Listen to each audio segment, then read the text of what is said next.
낚시를 하신다면 누구나 다 하여야 할 고민, 어디로 갈 것인가? 출조지 선택의 고민은 계속 연속되는 것 같습니다. 낚시를 하면 할수록요, 그 고민이 더 깊어지는 것 같은데요. 예전에 출조지를 정하지 않고 발길 닿는 대로 한번 가보자 싶어서 무작정 길을 나선 적이 있습니다. 제 같은 경우에는 북대구 IC를 이용을 하는데요. 북대교 IC에 도착하면은 서울 방향으로 갈까, 부산 방향으로 갈까? 서울 방향으로 가더라도 창녕, 합천, 고령 쪽으로 빠질까?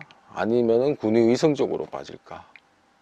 반대인 부산 방향으로 가더라도 청통, 와촌으로 빠질까? 아니면은 경산에서 내릴까? 영천에서 내릴까? 분기점을 불과 몇 미터 앞에 둘 때까지 고민이 이어지곤 했습니다.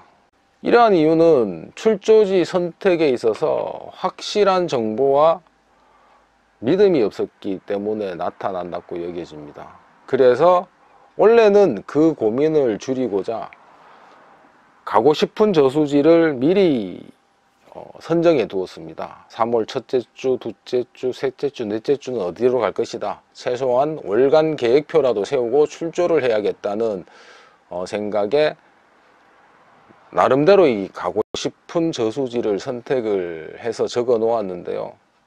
하지만 우리 인간 세상사가 마음대로 뜻대로만 되지 않는 것 같습니다. 여러 가지 많은 변수들이 발생될 수 있는데요.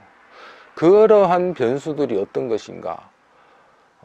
보통 낚시꾼들의 출조 유형을 살펴봄으로써 그 변수에 대해서 이야기해보고, 그리고 여러 조사님들의 출조 유형 중에서 주의할 점 몇 가지를 이야기해보는 시간을 가지도록 하겠습니다. 첫 번째, 정보 집착형의 출조 유형입니다.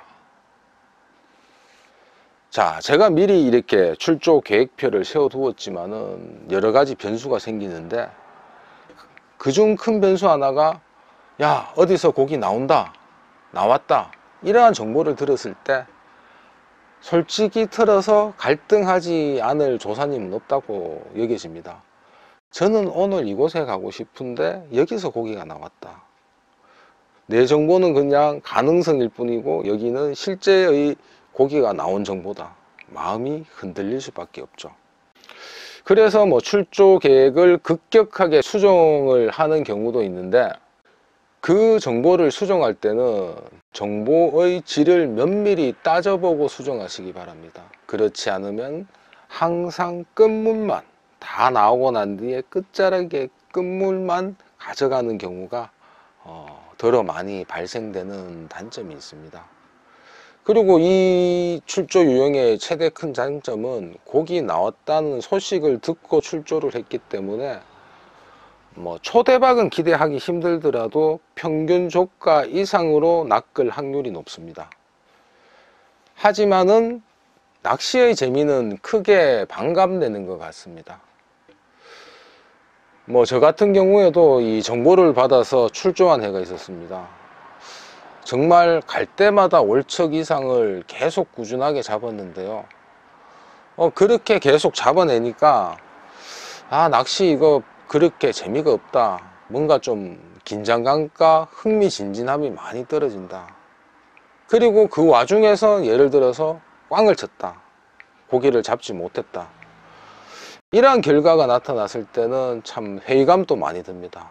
다른 사람 여기서 붕어 다 잡는데 나만 못 잡으니까 나만 바보가 되는 것 같은 그러한 느낌이 들 때도 있습니다.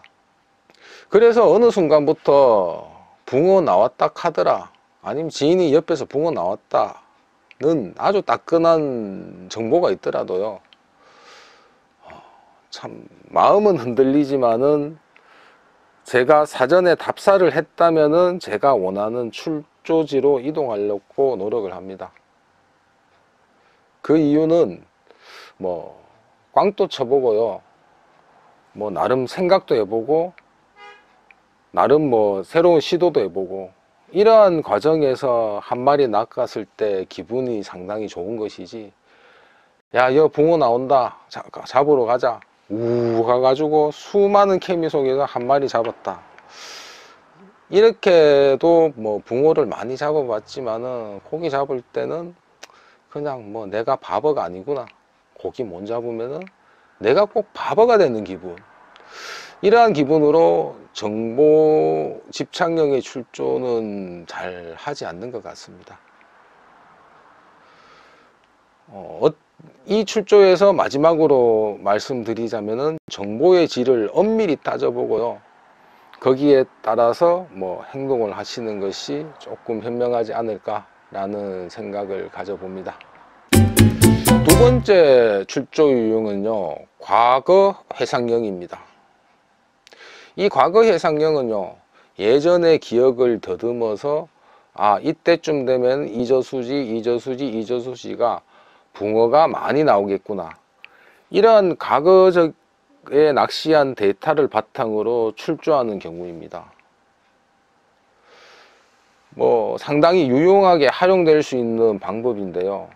하지만 이 출조의 단점은요, 저수지 상황이 매년 그렇게 똑같지가 않습니다.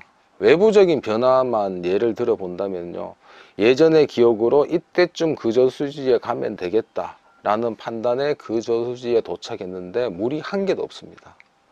심지어 저수지가 흔적도 없이 사라진 경우도 있었습니다. 이런 과거 해상형의 자기만의 데이터를 축적으로 출조를 한다 그러면은 사전 답사를 해보는 것이 상당히 중요하다고 여겨집니다. 이 사전 답사를 하냐 안 하냐에 따라서 조항이 극명하게 달라질 경우가 많이 있습니다. 그리고 또 하나 더 말씀드린다면은 작년과 같은 날짜라고 하지만은 인간이 정해진 이 날짜하고 붕어가 느끼는 날짜는 틀릴 수가 있습니다. 그 해마다 날씨적인 여건이 틀려서 시기가 달라지는 경우가 들어 발생을 합니다. 같은 날짜라도요, 뭐 며칠간의 기상 여건이라든지 아니면 그날의 저수지 상황과 분위기에 따라서도 이 조항이 많이 차이 나기 때문에 이 과거 해상형의 출조 유형은 상당히 유용하게 활용을 하시되 사전 답사가 꼭 필요한 출조 유형이라는 것을 말씀드리고 싶습니다. 세 번째는 출조점 맹신형입니다. 이제 각 IC마다 낚시 출조점이 자리 잡고 있습니다. 그래서 우리가 낚시 갈 때 그 출조점이 있으면은 거기서 필요한 물품도 구입하고 정보를 얻곤 하는데요. 결론부터 말씀드리면은 그 정보를 참고만 하시지 너무 맹신하지 마시기 바랍니다. 인터넷에 올라오는 낚시점 조항 정보, 그거 거짓말 아닙니다. 제가 볼 때는 사실적인 이야기입니다. 왜냐면은 10명이 오든 100명이 오든 그 낚시점에 들러서 출조를 해서 고기가 한두 마리 나와도 고기가 나온 겁니다. 그리고 다음날 그 다음날 또 마찬가지입니다.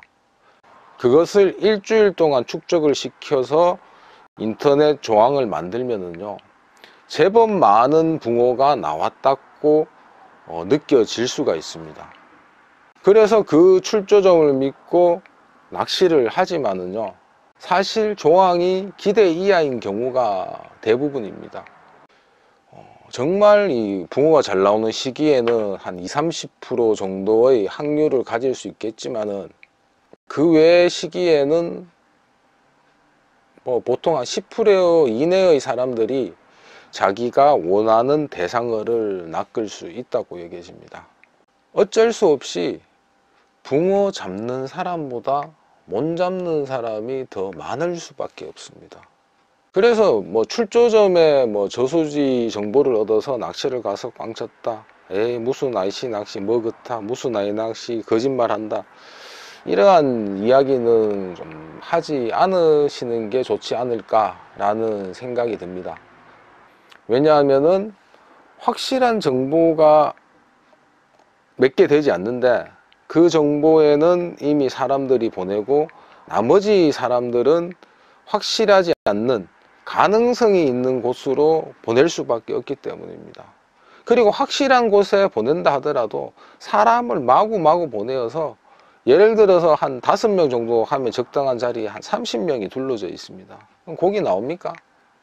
나오겠죠. 한두 마리 정도. 그 한두 마리 나와도 붕어가 나온 겁니다. 뭐 그 반대의 경우도 또 발생합니다. 가능성이 있었는데 보냈는데 덜커덕이 잡아내는 경우도 발생이 되고요. 그러니까 뭐 출조점에서 뭐 가르쳐 주는 낚시터 정보도요, 그 참고만 하시지 그걸 가지고 절대적으로 맹신하지 마시기 바랍니다. 언젠가는 그 참고된 상황이 자기 출조에 있어서 도움이 될 때가 분명히 나타난다고는 생각이 듭니다. 출조점에서 소개받아서 꽝 쳤다, 열받으면은 자기만 손해라는 것 기억하시기 바랍니다. 네 번째는 정보 개척형입니다. 좀 전에 얘기했듯이 과거 해상령의 출조 유형에 답사를 많이 하면은 바로 정보 개척자가 됩니다. 하지만 이 정보를 개척하기에는 어느 정도 축적된 경험이 있어야 된다고 여겨집니다. 처음 낚시를 접하시는 분들이 여기저기 답사를 많이 했다고 하더라도 여기서 붕어가 나올 수도 있겠다, 이러한 감이 빠르게 나타나지는 않을 겁니다. 낚시를 많이 해본 사람들이 여기저기서 많이 다녀서 정보를 개척하시는 분들이 많은데, 출조지 선정에 있어서는 거의 완성형에 가까운 사람들이지 않을까라는 생각을 가집니다. 그래서 이런 분들이 붕어를 많이 잡을 수밖에 없죠. 초대박 치는 경우도 거의 이런 분들이 초대박을 많이 칩니다. 이 정보 개척형의 유형을 따져보면요, 아무도 모르게 자기만 살짝 빼먹고 입을 닫아버리는 정보 은닉형이 있는가 하면은 자기가 낚은 붕어와 위치와 장소를 공개해주는 정보 공개형의 분도 계십니다. 이렇게 정보를 개척하고 공유해 주시는 분들에게는 많은 사람이 모여드는 것 같습니다. 하지만 이거 정보를 개척한다는 것, 과거 축적된 많은 데이터를 바탕으로 많은 답사를 다녀서 정보를 개척한다는 것, 이거 정말 쉬운 일이 아닙니다. 낚시터 찾아다닐 때 쓰이는 경비, 그러니까 기름값 장난 아니게 많이 들어갑니다. 그리고 거기에 대해서 소요되는 시간 정말 많이 더 들어갑니다. 이는 시간이 많고 돈이 많고를 떠나서요, 낚시 열정이 없으면은 하기 힘든 그러한 저수지 선택 방법입니다. 만약에 이렇게 정보를 개척하면서 저수지를 선택하시는 분들은 조가가 남들보다 월등하게 뛰어날 수밖에 없습니다. 다섯 번째, 마지막으로 나만의 출조 유형을 만들자. 여기서 하고 싶은 말은요, 내가 책임질 수 있는 출조를 하자는 겁니다. 정보는 여기저기서 많이 얻을 수가 있습니다. 뭐 인터넷에 조항을 얻든, 낚시점에서 조항을 얻든, 지인에게 조항을 얻든, 내가 직접 찾아다녀서 조항을 얻든, 그것을 모두 참고하고 분석해서 내가 직접 가고 싶은 곳을 만들자는 겁니다. 물론 이 경험이 축적되지 않으면요, 이렇게 많이 다닌다고 해서 좋은 조항을 바로 나타나지는 않습니다. 하지만 꾸준하게 이렇게 낚시를 다니다 보면은 결국에는 부지런한 사람, 많이 돌아다니고 많은 저수지 상황을 보고 많은 여러 가지 변화를 감지해낼 수 있으신 분들이 붕어를 많이 잡고요, 그리고 즐겁게 낚시를 하시는 경우가 많이 있습니다. 하지만 이게 어떻게 정보를 수집해서 출조를 하든 간에 본인이 최종적인 선택을 했기 때문에 후회하지 않는 출조를 하셨으면 좋겠습니다. 꽝을 쳐도 미련이 없다. 꽝이 낚시의 일부분으로 받아들여야지 낚시를 제대로 즐길 수 있는 여건이 되는 것 같습니다. 처음에 경험을 축적하는 단계에서는요, 혼자 하시는 것보다 여러 사람과 함께 하시는 것이 좋습니다. 왜냐하면 정보를 서로 나누고 교환할 수 있기 때문입니다. 그 나눔에 있어서 서로 주고받음을 하셨으면 좋겠습니다. 이래 낚시인들을 이제 살펴보시면은 너무 받으려고 하시는 분들도 있을 것 같고요.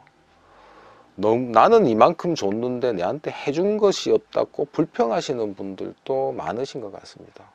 그거는 뭐 인간이기에 어쩔 수 없는 상황이라고 여겨지고요. 우리가 낚시 정보를 주고받을 수 있는 조언을 만들고 뭐 이제 자신만의 데이터도 축적을 하면서요, 좀 더 즐겁게 낚시를 하셨으면 좋겠습니다. 예, 오늘의 이야기는 여기서 마칠까 합니다. 예, 감사합니다.